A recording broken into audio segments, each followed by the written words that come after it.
Hello, I am Kunal from EPK Capital. At EPK Capital, we build wealth for generations. Every year, around January and February, I notice a familiar pattern among successful professionals and business leaders. There is a frantic rush to invest in arbitrary financial instruments just to exhaust the 1.5 lakh rupee limit under Section 80C. Many people cross that line, check the box, and genuinely believe they have optimized their tax strategy. But let us be completely honest across this virtual table. If you are a high earner sitting in the 30% tax bracket or above, relying solely on Section 80C to optimize your outflow is like trying to protect a massive, multi generational estate with a tiny hand umbrella. True wealth preservation requires looking far beyond the obvious. It demands a shift from reactive, last minute tax saving to proactive, long term wealth structuring. Today, we are going to break down 7 sophisticated, highly effective strategies that allow you to legally and systematically optimize your tax footprint in India, ensuring your capital stays exactly where it belongs, working hard for your family's future. Our first strategy is one of the most powerful yet underutilized tools available for salaried corporate leaders: restructuring your cost to company through the corporate national pension system. When you make a personal investment, you are using post tax income. However, under Section 80 CCD 2, your employer can contribute up to 14% of your basic salary plus dearness allowance directly into your NPS Tier 1 account. The definitive advantage here is that this contribution is entirely deductible from your taxable income. This is not just a benefit for the old tax system, it remains fully intact under the new tax regime as well. Let us look at the actual math. If your basic salary is 25 lakh rupees a year, a 14% corporate routing shifts 3.5 lakh rupees completely out of your taxable salary base. If you are in the highest tax bracket, that single structural adjustment instantly wipes out over 1 lakh rupees in annual tax liability.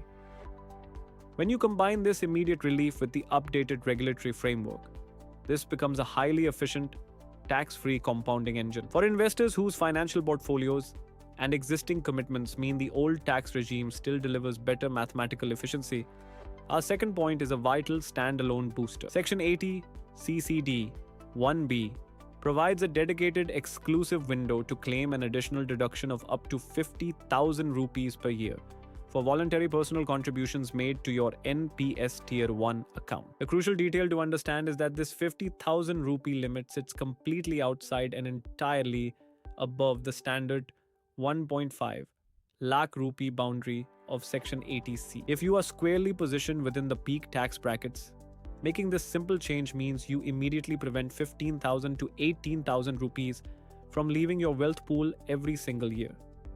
It is an effortless, recurring victory for your net worth. Moving to our third strategy, we must re-evaluate how we look at healthcare expenses.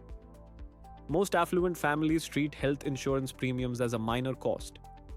In reality, Section 80D can be a sophisticated asset shield. The law allows you to stack these deductions systematically across generations.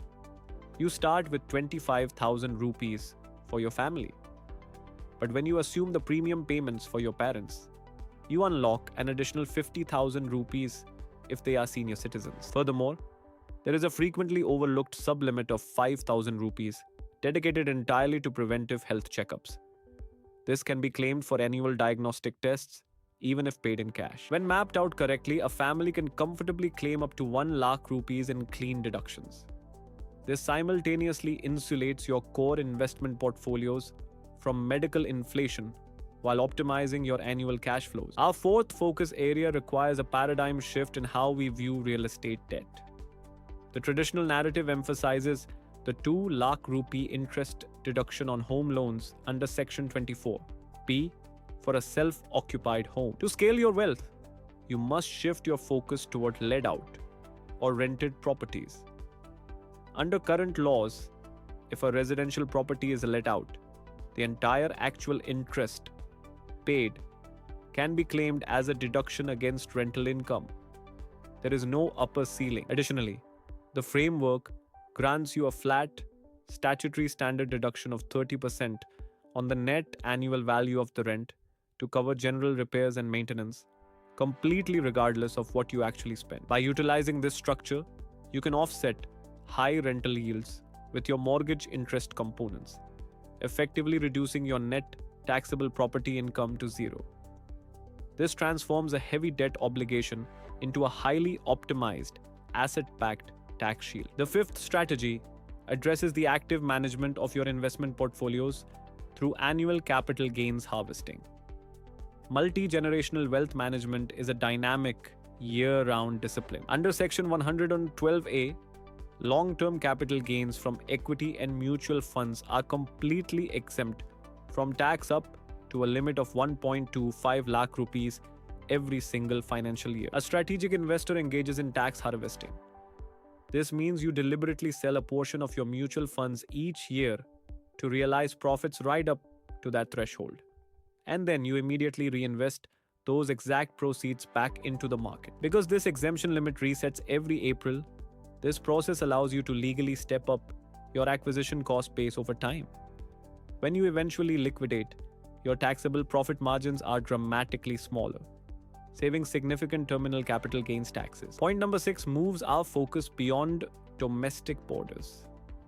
True wealth preservation requires global asset allocation, which means navigating the rules of the Liberalized Remittance Scheme or LRS. When you remit capital outside of India for international investments, you encounter a regulatory mechanism known as tax collected at source or TCS.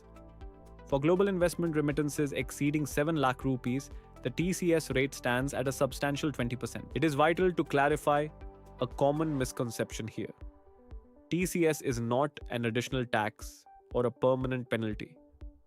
It is an advanced tax collection that is fully adjustable, and any excess can be claimed as a refund. However, allowing 20% of your investable liquidity to sit frozen creates a distinct capital inefficiency. By meticulously planning the timing across financial years or distributing across family members, you ensure your capital remains fully deployable. Our final strategy is the ultimate structural blueprint for long-term wealth preservation, establishing a Hindu undivided family, or HUF. Look at a HUF as an institutional framework designed to safeguard your family's financial legacy. Under Indian tax jurisprudence, a HUF is recognized as a completely separate, independent legal entity. It receives its own unique PAN card, which means it commands its own separate tax slabs and its own basic exemption limits. Instead of stacking new returns on top of your personal high bracket income, they are processed under the HUF's baseline tax slabs. By systematically splitting your family's revenue streams, you construct an institutional shield that preserves ancestral wealth. True wealth management is never about chasing short-term trends. It is about crafting an intentional, comprehensive strategy where your investments, structures, and tax planning work in perfect alignment. Now, as a bonus, I have created an in-depth guide to the 7 costly tax traps for high net worth NRIs. You can download it simply by clicking on the link in the description. I want to leave you with a vital action item today. Ask yourself if your structural blueprint is truly optimized. If you are ready to design a custom institutional wealth and tax strategy, the team at EPK Capital is here to collaborate with you. Let us work together to build and protect wealth that lasts for generations. Thank you for your time.